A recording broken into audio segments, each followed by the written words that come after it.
Hello everyone, আরও একটি নতুন ব্লগে তোমাদেরকে স্বাগতম। সকালে ঘুমটা ভাঙলো গরম গরম ফুলকো লুচির গন্ধে। বাড়ি এসেছি যখন দুদিন না থাকলে কি হয়, তাই আমরা থেকে গেছিলাম।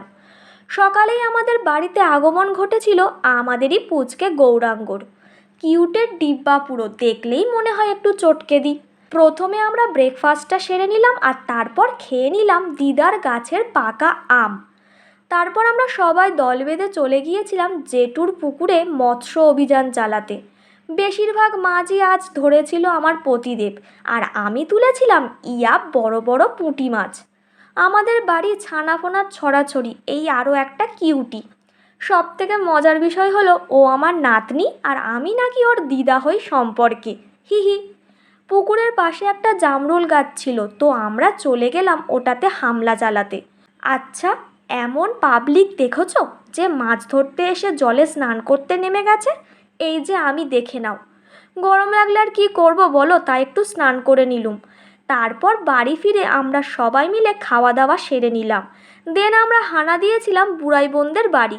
সে আবার অতিথি আপ্যায়ন করতে আমাদের জন্য এনেছিল কোল্ড ড্রিঙ্কস আর আইসক্রিম। খেয়ে দিয়ে চলে গেলাম আমরা কুট্টুসের সাথে দেখা করতে। এটা আমাদের পাশের বাড়ির বৌদির নতুন সদস্য। কি কিউট না, পুরো যেন তুলোর বালিশ, গুড়গুড় করে সারা বাড়ি ঘুরে বেড়াচ্ছে।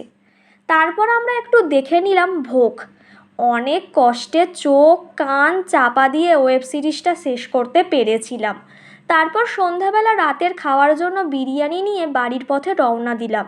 এদিকে আমাদের ক্যান্ডি বেচারা সারাদিন একা থাকার কারণে যেই দেখেছে বাড়িতে সুজিত ফিরে এসেছে, তো তার তো আর আনন্দ ধরছিল না। আমরা আবারও বেরিয়ে পড়েছি চাম্পাহাটি যাওয়ার উদ্দেশ্যে।